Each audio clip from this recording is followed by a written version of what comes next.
welcome to Answer Me 10, the podcast, with me, Barbara Dickson. Having been interviewed many times over the years, I'm always conscious of the generic nature of interviewing. And in my case, it usually begins with, "So Barbara, tell me, how did it all begin?" This has never exactly excited me, but I've always enjoyed reading those one-page affairs at the back of glossy magazines, which ask the same stereotypical questions to different people every week. Hugely diverse answers appear. So, I thought it would be fun to pose the same 10 questions to some other notable women in the world of music and see what different answers they would give. This is what Answer Me 10 with Barbara Dickson is all about. I hope you enjoy the journey with me.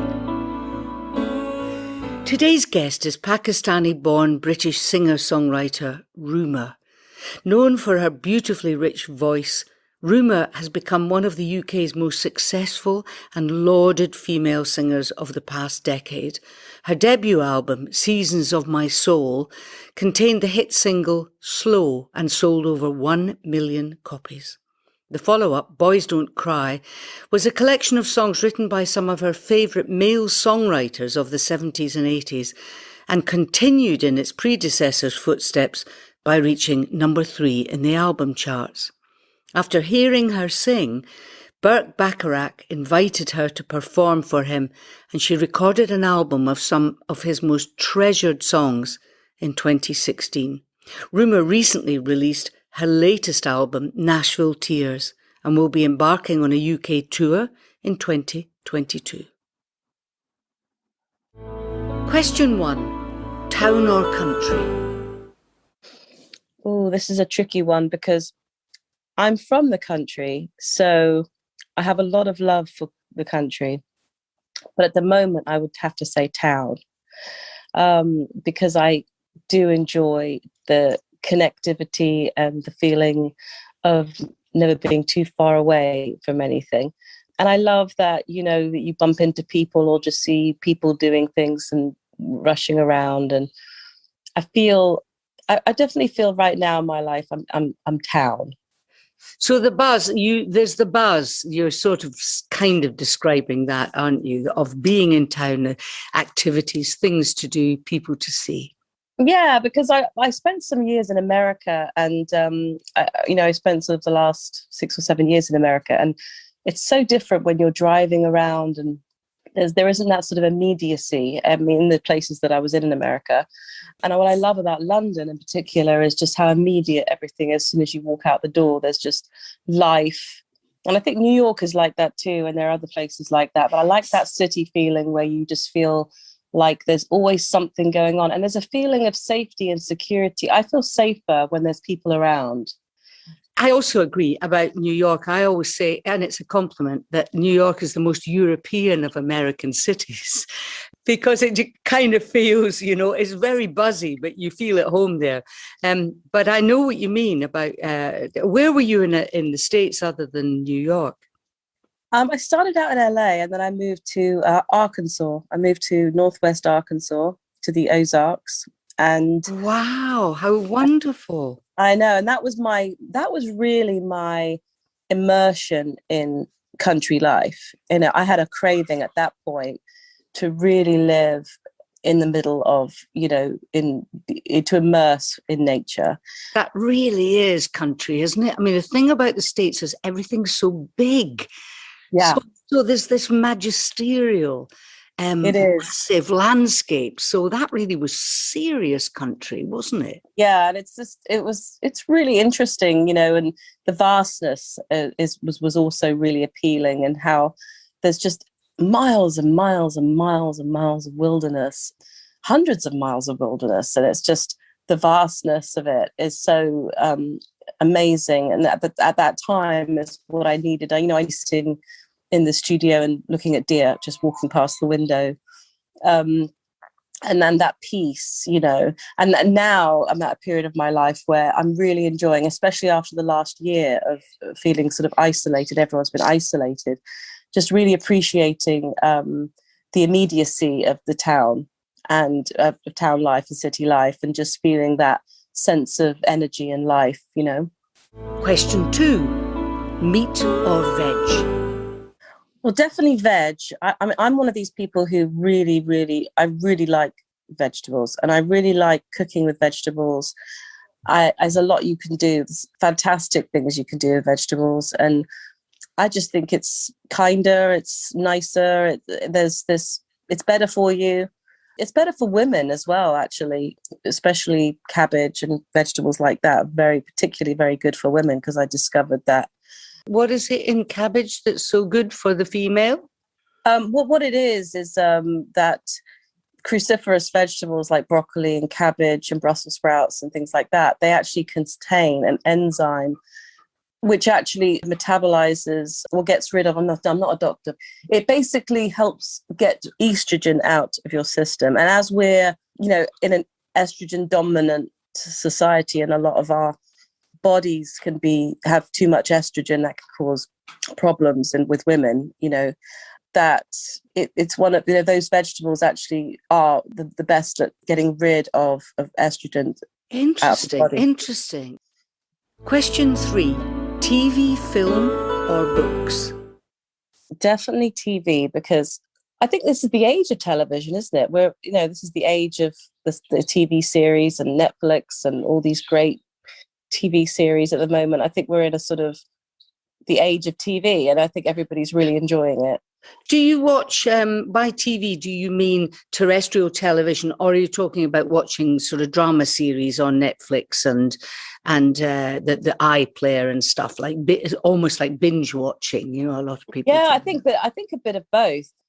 Although I have to say, I'm a bit of a binge watcher. I just caught up on all of the Line of Duty recently, and I missed those first series, so I had to catch up. And I love Handmaid's Tale and some of these great American series as well. So I really do like getting into a really good series. They now on the iPlayer have the entire history. So if, for example, if you watched an episode of The Killing, say, the Danish thing, you would say, I wonder what happened in the beginning of that. Of course, you can see several series. And I love the idea of that as well. You can go back and really get stuck into something. And I spend quite a lot of time on my own just now in the evening. My husband's away, and I love watching things like that. So continuously, I'll watch the same drama every night for a while until it gets finished.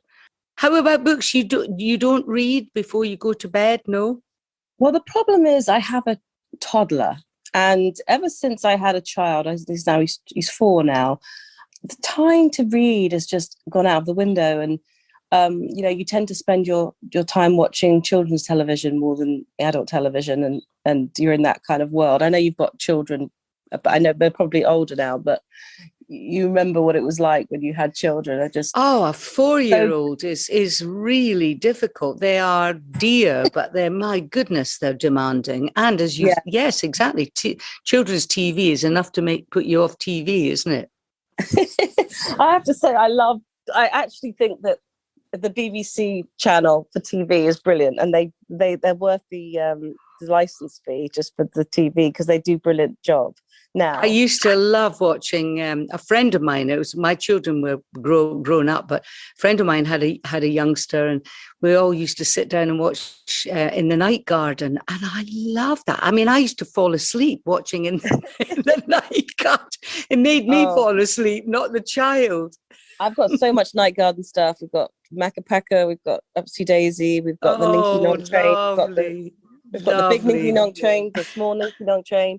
Yeah, we've got all the merch here. So I'm afraid I'm a bit of a culture-free zone at the moment because I've got children. I'm hoping this will change, but unfortunately, these sort of children kind of ransack your life, and they sort of, everything just the cultured part of you tends to diminish. I think that's right. And you're tired. You get tired. They're wonderful, but gosh, they're exhausting. So by the time you fall into bed, you just kind of crash out. Question 4, night owl or early riser? Well, I am actually an early riser. I am an early riser anyway. I was definitely an early bird. I love the mornings. I was always up, 7 o'clock, 8 o'clock in the morning. Now I'm up a lot earlier, whether I like it or not. But yes, I am an early bird, thank goodness. And I like to go to bed early as well. So the mornings, I find them most productive. I can do a lot more things. By the afternoon, by 2 o'clock, I think the day is over for me. I start at 7 and then the end of the day for me is like 2 or 3. Right. Now, so obviously my next question would be within this is, when you're performing one day, very, very soon this will happen, how do you get through the day where your focus, really big focus, is late in the day? I get anxious all day. I don't know. I'm sure you're not like that at all, but because you're really professional. But I get really nervous, for weeks leading up to a show. And so usually in the day before a show, I just sort of cocoon myself. I just sort of stay as still as I possibly can. Partly because I don't want to do anything like break a leg or break an arm or do anything to injure myself before the show, or exert myself in any way. So I tend to just really go easy and just be gentle with myself and just try and stay as still and as quiet as possible. And, so you're conserving your energy, but basically you're burning up quite a lot of energy with the sort of projected anxiety about the show itself, presumably. Yes. And a lot of artists, including myself, get very keyed up as well. I mean, it's nothing to do with how long I've been doing this. I'm probably more nervous now than when I was at the beginning of my career, when I was singing in folk clubs, because I didn't have anything to prove and nobody expected anything of me. It's the bigger your billing is, the worse it gets, I think. So I'm sure that you found this as well. But so you're conserving energy is important, and presumably that works for you, so by the time you go on stage, you have managed to get a bit of something to get through the next couple of hours. Yeah, I mean, even if it's nervous energy, when I was traveling or touring, the band, we'd get to a town and the band would all go off exploring or go, to explore the town, do some sightseeing. And I just couldn't imagine doing that. I would just stay in the hotel or the bus and just sit very quietly and, think, well, I couldn't imagine doing that. I'm also on my countdown to the evening and just, I don't know. I just couldn't imagine going on a hike or something like that. Well, I think it's true that your name is on the ticket. You're preserving yourself for playing to the audience who are very excited that you're there. The responsibility is much greater on you than it is on anybody else. So I can understand that. And I mean, we're all looking forward to getting back to play live again. I mean, it's just going to be so wonderful to see people. I heard an opera singer on the radio just now saying, there's something about, she said, it's not the same without an audience, even if you've got other performers that you're working with. She said, you're standing in a circle, that's lovely. But she said, there is that thing with a crowd, of course, and I know this, they give you energy and you give it back to them. So without them, it's not a show. No, it's definitely an exchange, and it's a shared experience, isn't it? It is. Of course it is. Yes. So, of course it is. and I think people are really looking forward to, that live experience has been so missed, and people have been, really had it. We've had it a year or more without it. Yeah. And I think people are excited about, not just seeing people that they know, but people they don't know. Just anything live, would be quite exciting at the moment. Just seeing music or art or acting or a play. Question 5, faith or fatalism? I do have faith in God. I was raised Catholic, and sort of Catholic faith tends to really, it sort of stays with you.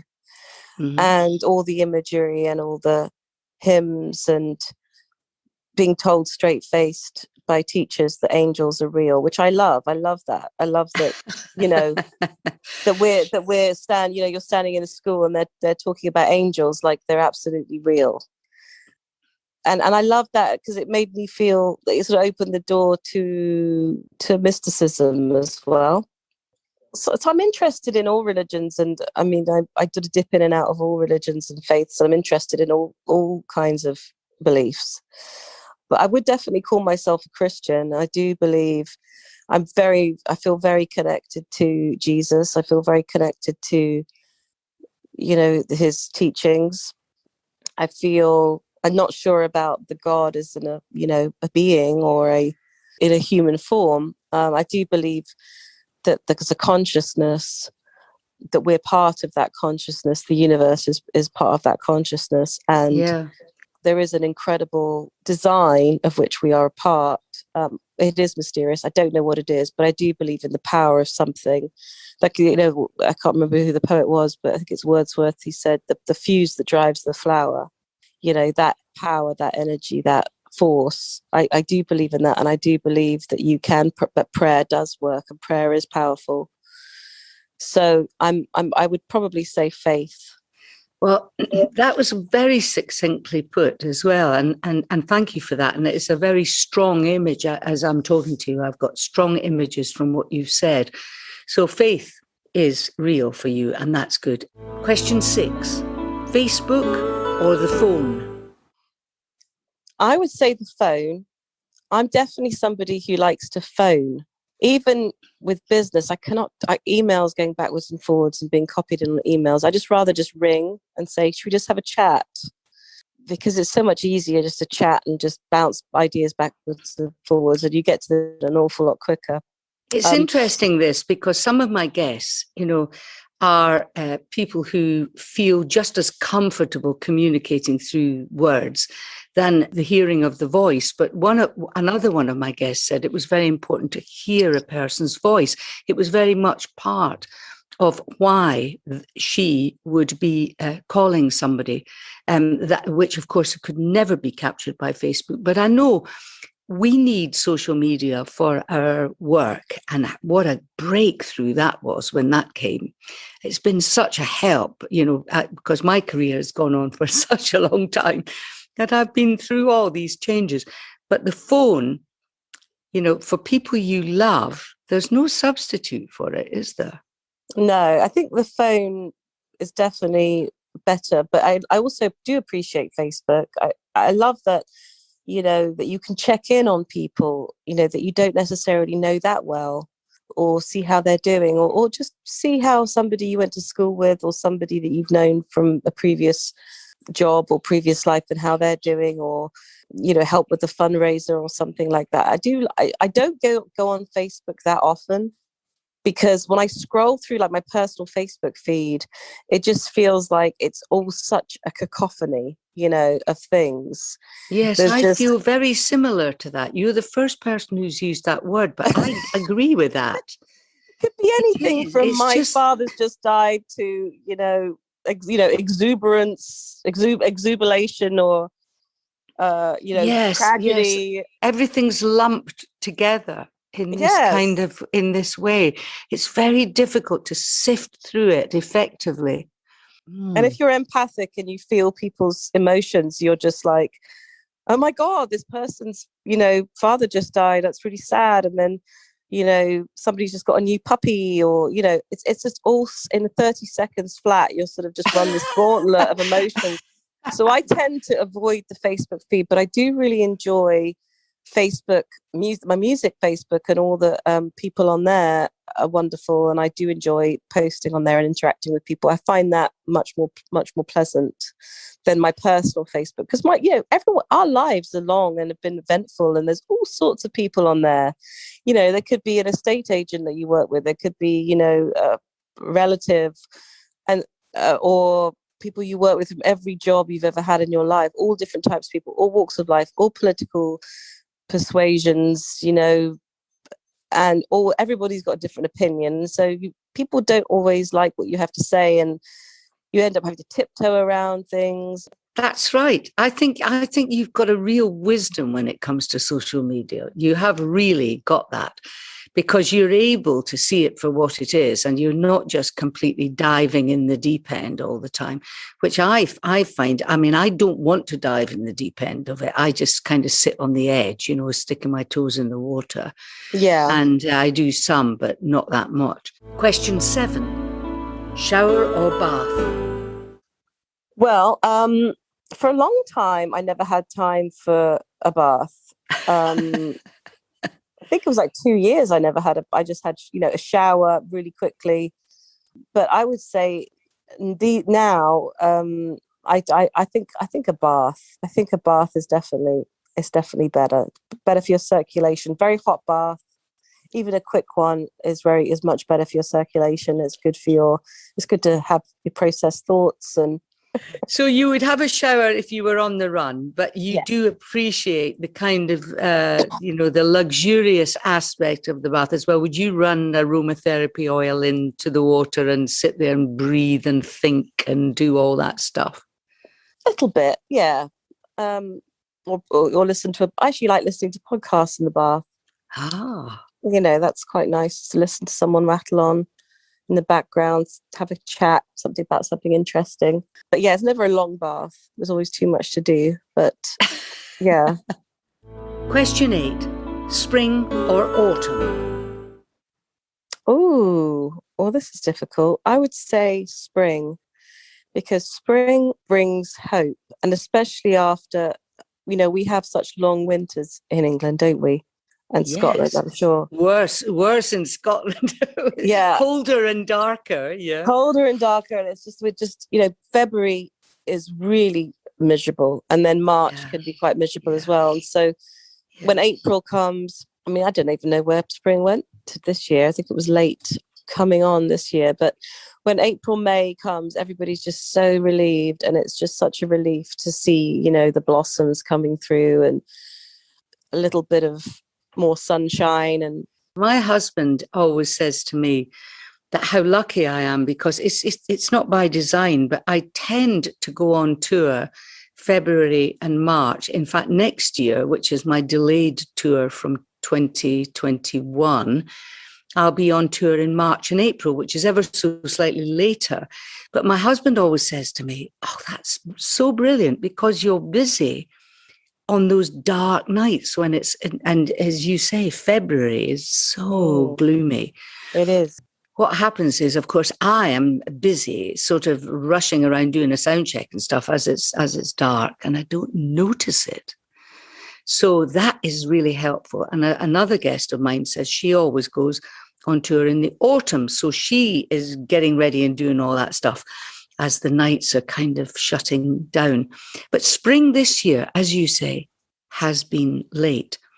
But isn't it amazing how spring always comes as a surprise to us? I know. And this spring was so welcome after that long lockdown. And it just felt like this sort of everlasting long night. Yes. And also we've had restrictions lifted as well at the same time, haven't we? Which has really gone kind of hand in glove with the feeling of liberation to some extent. I mean, I know. It's been a hell of a year. Yes, it has. It has been very, very difficult and very challenging on all sorts of levels. In the autumn, do you feel sad? I don't mean seasonal affective disorder. Do you feel sad? Do you feel a lot of people I know get sort of regret? Things are shutting down. Winter's going to happen. It's galloping towards us. I don't know. I find autumn actually quite nice. It's like, when the leaves turn and you go to the park and you see all the different colours, and there's that feeling of all the kids going back to school. So there's a newness there. There's a sort of beginning. If there's a feeling of beginning, because all the the new classes are starting and people are starting school again.